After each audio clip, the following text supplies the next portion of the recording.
of the day so far. We heard about that conversation, but are we getting any details about that phone call?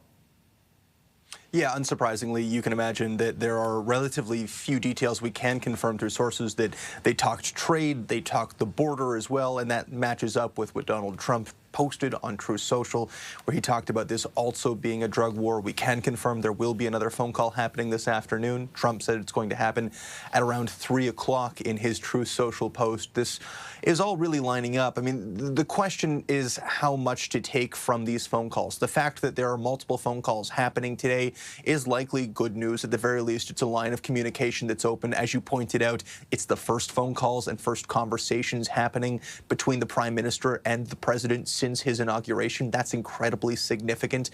At the same time, we heard yesterday from the Finance Minister, Dominic LeBlanc, speaking to Vassy Kapelos on CTV's Power Play, that it was unlikely that we were going to see any sort of change as a result of any actions over the next 24 hours. He was very pessimistic that these tariffs were something that we could avoid, and he said his conversations with the incoming U.S. Commerce Secretary, Howard Lutnick, suggested that there wouldn't be an opportunity until March to actually revisit these. What I did think was particularly interesting, and in that same brief press conference scrum that happened last night as Donald Trump was boarding the plane to fly back to the White House from Washington, he did note that these tariffs are going to have an impact on Americans and the American economy. Have a listen to what he said about that.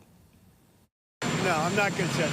We may have short-term a little pain, and people understand that, but long-term, the United States has been ripped off by virtually every country in the world.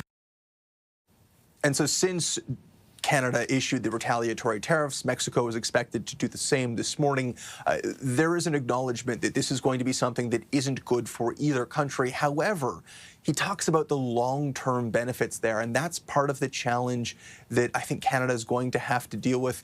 We're seeing publicly a very different message from Donald Trump each time he talks about these tariffs and where his focus is, what he specifically wants to deal with, whether it's a new free trade agreement, whether it's supply management, having banking establishments more open in Canada, for example, as he mentioned in Truth Social and in that clip he just played. You know, all of these are very different than what he's talked about in the past. He didn't mention fentanyl in that clip that you played. He did mention it in his Truth Social post, and it seems like it came up in this phone call between the Prime Minister and the President, but it speaks to almost moving goalposts every time that they try to tackle this issue, and that's a real challenge for Canadians when it comes to responding to what it is the President is actually after. Yeah, and that's the problem for businesses. What do they do? I mean, they're so intertwined with companies in the U.S., and they're sitting there going, is this going to be long-term? Do we take the plunge and look for other markets, or is this going to be short-term? Not an easy move for anybody. No, it's not. We're seeing the instability in the market. We're also seeing the reaction, from Americans. You talk about businesses. Specifically, Trump is looking to bolster the manufacturing sector in America. And today we're seeing statements from the National Association of Manufacturers in the U.S. saying that these tariffs actually will not be beneficial for them, and that they are deeply concerned and they'd like to see them removed, and that the consequences of these tariffs could actually outweigh any of the benefits that were created under the USMCA or the CUSMA free trade agreement that replaced NAFTA, and they highlighted that free trade agreement as specifically being beneficial to them. And we know that that's an agreement that Donald Trump has also said he wants to renegotiate and change up. And so, there are real questions about if Donald Trump's goal is to bolster the American economy and to boost manufacturing, to create a more insular, protected economy, is this the best way to do it? It seems that he believes this is the case, but that adds a massive challenge for American consumers, for American businesses, and for Canadian consumers and businesses who export our raw materials to that country so frequently. It makes up such a large portion of our GDP, and that doesn't even touch on the interconnected nature of some of our energy, for example. You look at Line 5, which brings oil from Western Canada into Ontario and into a plant in Sarnia where it's refined.